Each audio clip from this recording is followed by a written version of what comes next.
Well, all the focus was about Storm Eowyn at the end of the week and through the course of last weekend. But not one, but two systems have followed.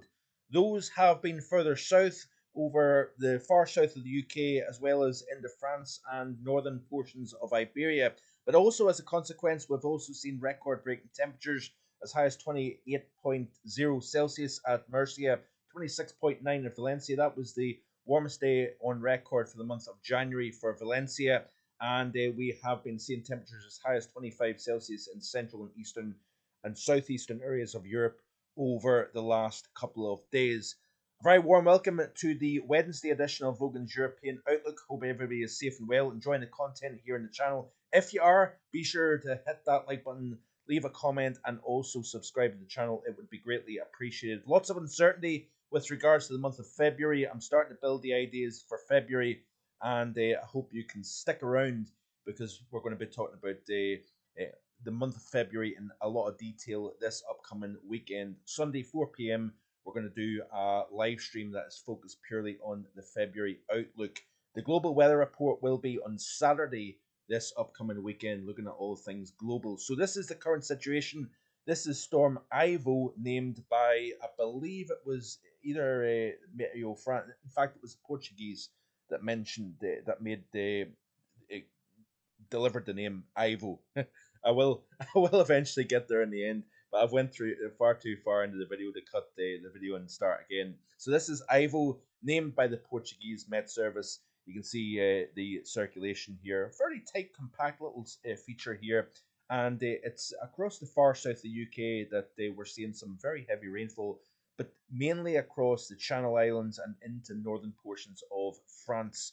This system will eventually drift its way as it weakens into the southern portion of the Atlantic coast of France here. All the while, we've got higher pressure starting to develop across much of Europe, the UK, should I say, and with the spreading out of the isobars means that we're going to start to see the winds dropping off, and also with clearer skies, we're going to see the temperatures drop also.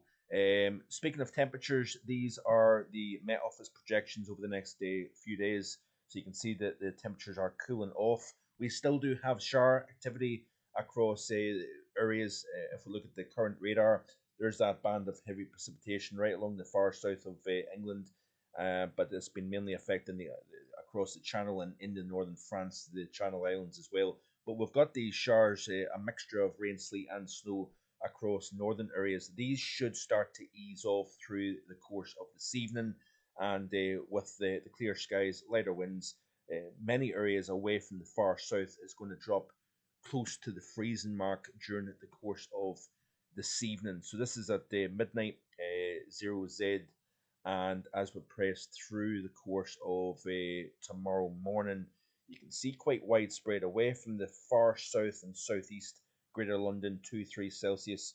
Along the south coast, we've got perhaps a couple of spots close to the zero mark, but generally 1 or 2 Celsius. And then once you start to get further inland across southern England, we're talking about 0 or slightly below. The further north you go, we're seeing temperatures generally a degree or 2 below the freezing mark. We may see a little bit colder further north, especially in Shelter and where you've got still lying snow.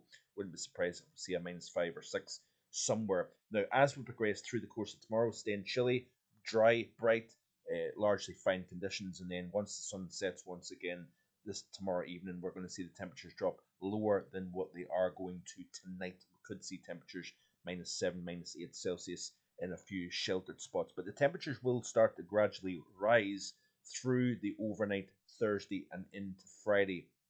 And then as we move even into Friday morning, we've even got a couple of spots still close to the -7, -8 Celsius mark. Play through the loop here. You can see that as we move Saturday into Sunday, not as cold, staying above the freezing mark. So let me see here. This is the current pressure chart of Meteoseal. You can see that we've got the storm Ivil spinning away on the edge of Bay of Biscay. We've got still a northwesterly airflow across the UK. We've got the remnants of Herminia, named by the I believe it was the Spanish Met Service. So that system is now filling and well into the 990s and millibars here. What that's going to do is that's going to drift into the near continent. We're going to start to see the high pressure to the west of the UK and Ireland start to build its way in, exert its influence, and create calmer, clearer conditions to set the stage for a couple of frosty nights to end out the month of January. Looking at other things here, this is precipitation. No, this is the current temperatures across the continent. Still reasonably mild across the majority of Europe, with the exceptions of northern portions of the continent here. Northern Norway, Sweden, and Finland, we're seeing temperatures close to what you would expect, if not even slightly milder than average, even here. And as we look towards the winds, nothing too much to write home about. That northerly flow is creating some gusty conditions across the northern UK. Parts of southwestern Ireland is seeing some gusty conditions, nowhere near as bad as what they've seen in recent times. And then along the Atlantic coast of France and along the north coast of Spain, we're seeing some gusty conditions here. But generally speaking, winds are relatively light across many areas. We're going to see gale force winds probably pick up across the Biscay region through the course of tonight as that system then moves inland.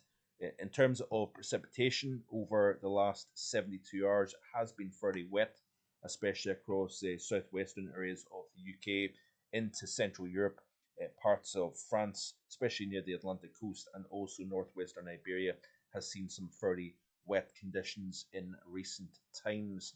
Looking at the visible satellite imagery here, lovely little curl here associated with two centers of low pressure, actually. I think it is anyway. But you can see the center, very distinct, of Storm Ivil spinning away just off the northwest coast of France here, bringing some rather wet and windy conditions here. Looking further ahead then, as we play through, this is off the ECMWF. Storm Ivil then moves in to southern France, northern portions of Spain here. We've got this little area of high pressure that settles in for a period of time. Then we've got a frontal system that moves in across the UK through the course of Friday. And what that's going to do is that's going to gradually weaken as it moves eastwards across the country. And then we're generally starting to see a much more high pressure dominated pattern as we progress through. You can see here a little flirt with a boundary here separating the high over Europe and the low over the Atlantic basin. You can see here that as we play through, generally speaking, high pressure remains in control. Closer to the high, we've got clearer, calmer conditions. Chillier down across the south and southeast of the UK. We're actually going to see the coldest temperatures across the southeast of the UK during the course of Saturday into Sunday, nearest that 1032 high, while we've got stronger winds associated with that frontal system to the west here. That is going to generate something slightly less cold the further west and the further north you go over the UK here. Looking at the 850s of the ECM model, and you can see here that we've got reasonably mild conditions, plus 5 Celsius at 850 associated with this overall setup. But low level cold air is going to then keep the temperatures probably below average across the far south east of the UK. Back to the overview chart here, and we'll play through the course of the weekend. You can see that boundary once again weakening because of the pressure building over the UK and Ireland, and that really sets the tone then for next week. We continue to play through. You can see this almost repeat performance here, from the start of the weekend and the beginning of the new working week. We've almost got a carbon copy, almost exact same type of scenario. Higher pressure near the southeast of the UK, particularly so over the continent. We've got a frontal boundary associated with a low up towards Iceland and Greenland. So these areas of low pressure are now well to the north. Notice we've lost the areas of low pressure that have been undercut. We've had this split jet, one arm going north, one arm going south. Obviously, after Storm Eowyn, we then started to see a little bit of a change in the overall pattern with this split jet, with higher pressure kind of causing that split to develop within the jet flow itself. And that created Storm Herminia and then also Storm Ivil diving down towards France and Spain. But continue to play through, and you can see here that this frontal boundary manages to penetrate the ridge a little bit better as we move towards the Tuesday of next week. This is 4th of February, and then we're in chillier air.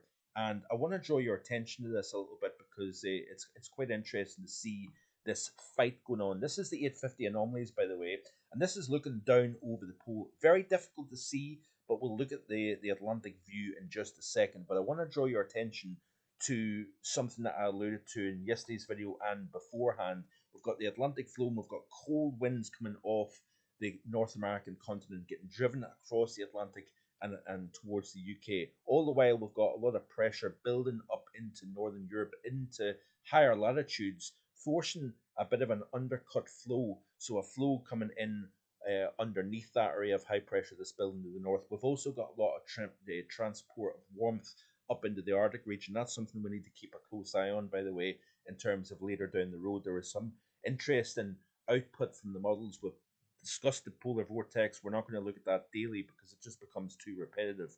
But if we play through this loop, you can see what I'm talking about here. So the 850s, I want to draw your attention closely. North America is here, Greenland, North Atlantic. This is the UK. This is Europe as a whole. Look at how mild the air is in the central and eastern region of Europe here compared to average. And this is at 5,000 feet, by the way.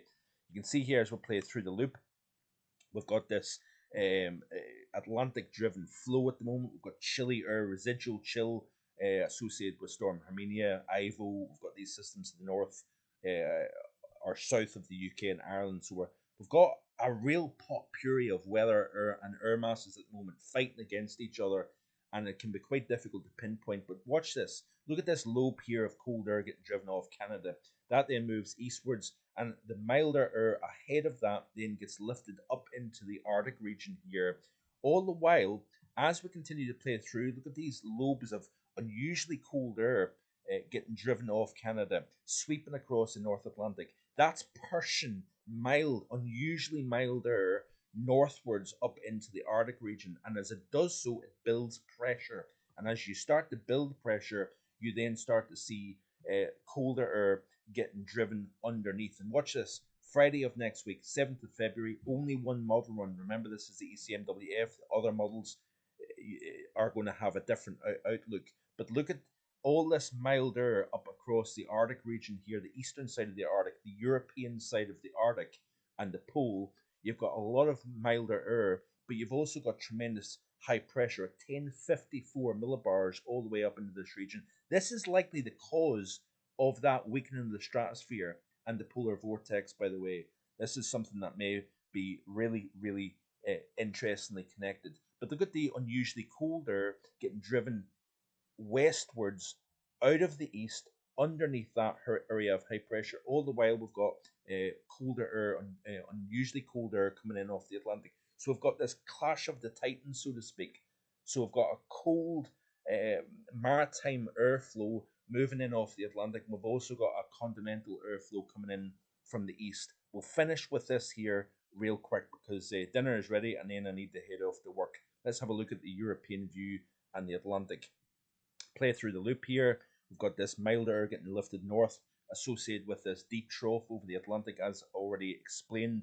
There's more deep areas of low pressure getting swept northwards towards Iceland and Greenland, and it's because of this due north orientation, it's transporting a lot of subtropical mild air up into the higher latitudes. That's then building the pressure, and as we play through the loop here, we've got this tremendous area of high pressure all the way up into the Arctic region. We've got cold air coming in off the Atlantic, and we've got this colder air coming underneath the high westwards towards the UK. This is towards the end of next week and next weekend here. Very interesting solution seen by the models, and this is something we'll keep an eye on as we go through the coming days. But it's all to play for. There is nothing clear cut by any stretch, and listen, it may not even happen. Who knows? But we'll continue to watch it day by day. Stay tuned, like and subscribe, and I'll see you tomorrow with more. Bye for now.